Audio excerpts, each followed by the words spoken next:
जय माता दी। मित्रों, माता रानी की पूजा प्रारंभ करने के लिए आपको कुछ विशेष कार्य करना होते हैं। जैसे कि सर्वप्रथम आपको एक चौकी लगाकर माता रानी को स्थापित करना है।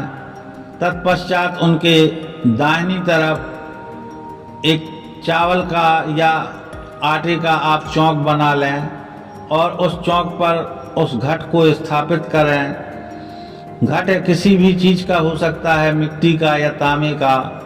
अन्य धातुओं का आप नहीं लें, क्योंकि इन दोनों में से ही लेना अत्यधिक शुभ है।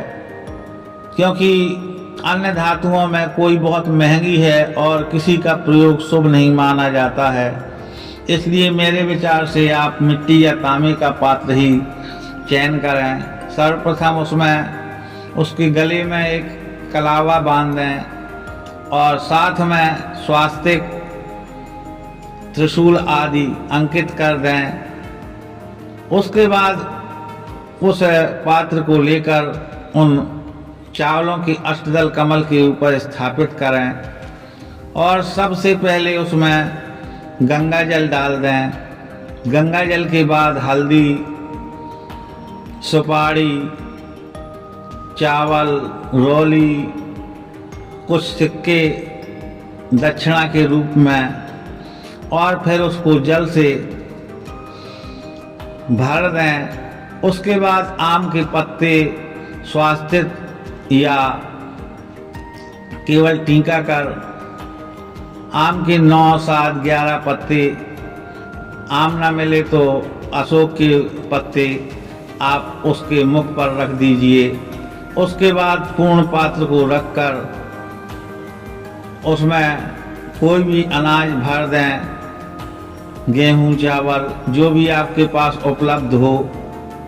तत्पश्चात आप एक नारियल लें, गीला, क्योंकि सूखा नारियल इस कलश स्थापना में नहीं रखना चाहिए। और उसमें स्वास्तिक का चिन्ह बना दें और उसको कोई वस्त्र से आच्छादित कर दें, यानी कोई वस्त्र उसमें लपेट दें और उसके पश्चात कलावा लपेट दें जिससे वो वस्त्र खुले नहीं, और नारियल का मुख अपनी तरफ करके स्थापित कर दें। इस प्रकार से आपका कलश स्थापित हो गया। वहीं मूर्ति के दूसरी ओर आप एक अलग पात्र में कुछ मिट्टी भरकर जवारे बो सकते हैं। उसमें आप मिट्टी भर दें और उसके बाद जवा को छिड़क दें। तत्पश्चात ऊपर से कुछ मिट्टी डालकर पानी हल्का हल्का डाल दें। जो जवारे आपको बोना है तो उन जवा को रात में पहले भिगो कर रख देना चाहिए। अगर नहीं भी भिगोए हैं तो कोई बात नहीं, वो अभी भी निकल आएंगे। बस थोड़ा सा वो कम बड़े होते हैं और ये पहले से भिगोए हुए ज़्यादा बड़े हो जाते हैं। तो इस प्रकार से आपका जवारे बोने का कार्यक्रम हो गया।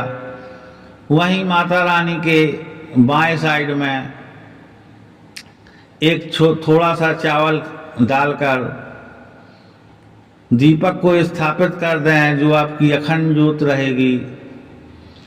किसी भी दशा में अखंड ज्योत को उसके स्थान से नहीं उठाना चाहिए, वह स्थापित ही रहना चाहिए। इसके बाद आप अपनी पूजा प्रारंभ कर सकते हैं। सर्वप्रथम गणेश जी का विग्रह अगर आपके पास है तो उसको भी माता दुर्गा की मूर्ति के सामने रख लें। अगर विग्रह नहीं है तो एक सुपारी पर थोड़ा सा कलावा लपेटकर आप उसको स्थापित कर दें और भावना करें कि यही श्री गणेश जी महाराज हैं, और स्थान देवता का नाम लेते हुए आप जल का छिड़काव करें। तत्पश्चात आप गणेश जी का पूजन करें गणेश जी के पूजन के पश्चात आपको कलश का पूजन करना है।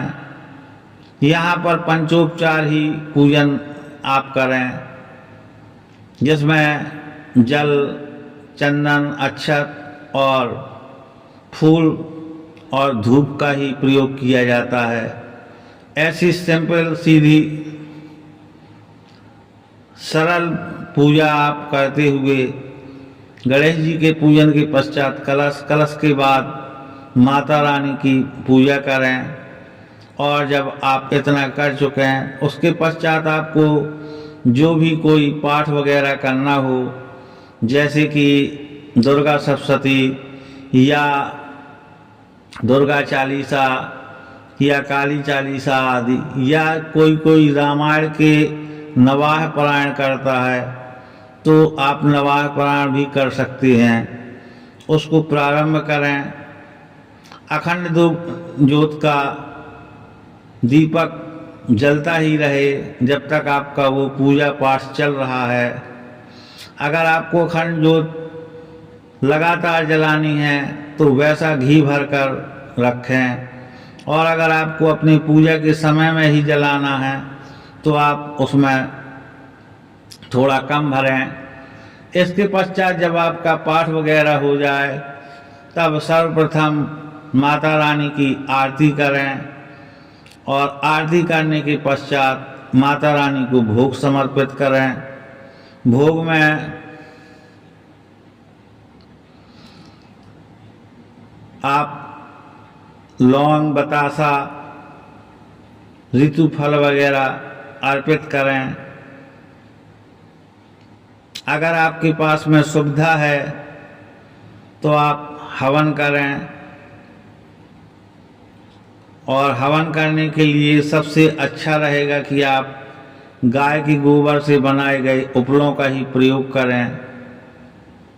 उपलों की मदद से आप हवन कर लें, और उसके पश्चात में प्रसाद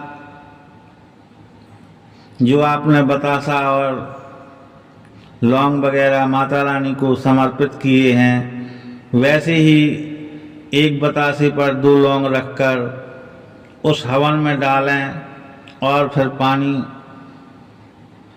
से उनका आचमन कर दें। इस प्रकार से आप करते हुए अपनी पूजा का समापन करें। तो मैंने आपको बहुत सूक्ष्म रूप में बताने का प्रयास किया है। जैसा भी लगे आप लोग ज़रूर बताइएगा। आप सभी को बहुत बहुत धन्यवाद। अगर आप चैनल पर नए हैं तो प्लीज़ सब्सक्राइब कर लें, वीडियो को लाइक करें। मैं ऐसे ही वीडियो हमेशा लाता रहता हूं। आप सभी को बहुत बहुत धन्यवाद। जय माता दी।